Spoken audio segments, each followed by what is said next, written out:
We've covered a fair amount of murders here on Fox 5 News, and tonight we're going to revisit 3 homicides in Las Vegas from a different perspective, from the prosecutor.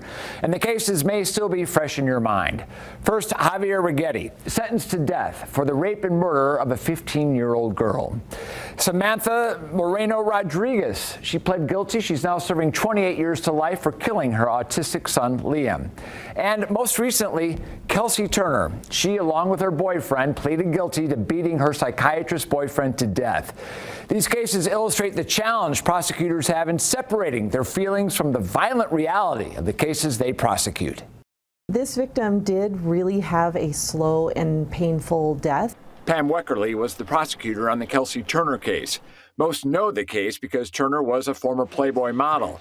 But what we learned is that her ex-boyfriend, Thomas Burchard, endured an initial beating before the second attack that ended his life. The beating was so severe that they might be reported to the police, and certainly that was going to be the end of the transactional relationship between Ms. Turner and the victim. I think those two concerns prompted the second beating, which resulted in his death. The Turner trial may have made for salacious headlines, but it's the details that stick with Weckerly. I think of how victims like kind of knowing that death is imminent, or for me, that's scary. I think that I respond to a lot.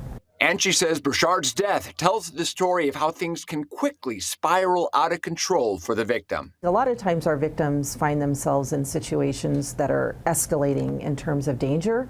And I think a lot of times it's hard for them to believe that things can go so wrong. They always think they can, fix it or smooth it over. And then there's the case of Javier Righetti. There's a level of depravity kind of on every level because it involved sex crimes, it involved a homicide, it involved an extremely young victim. That is something that will live with us probably for our entire careers and our entire life. Righetti raped, tortured, and killed 15-year-old Alyssa Otremba nearly 12 years ago. He was sentenced to death 6 years later.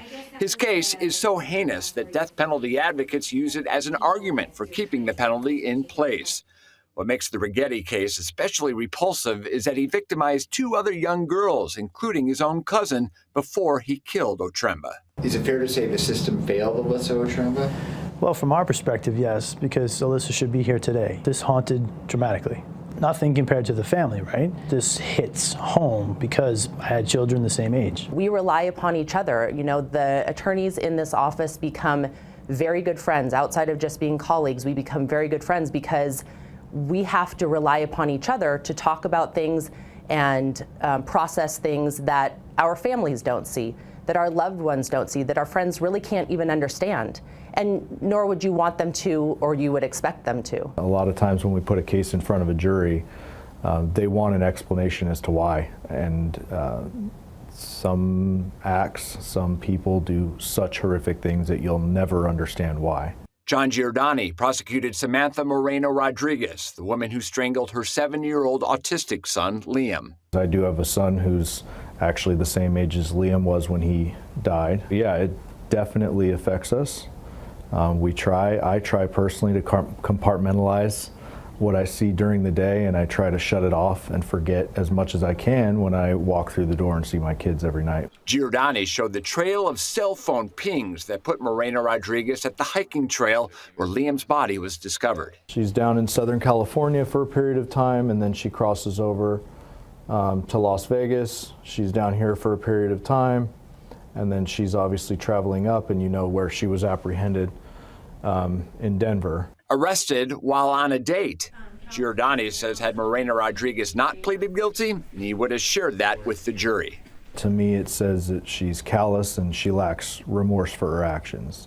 It's mind-boggling, frankly, the idea that she could meet a new person and want to engage in a date or any kind of activity of that nature after she's just strangled her son and left his body naked in a desert.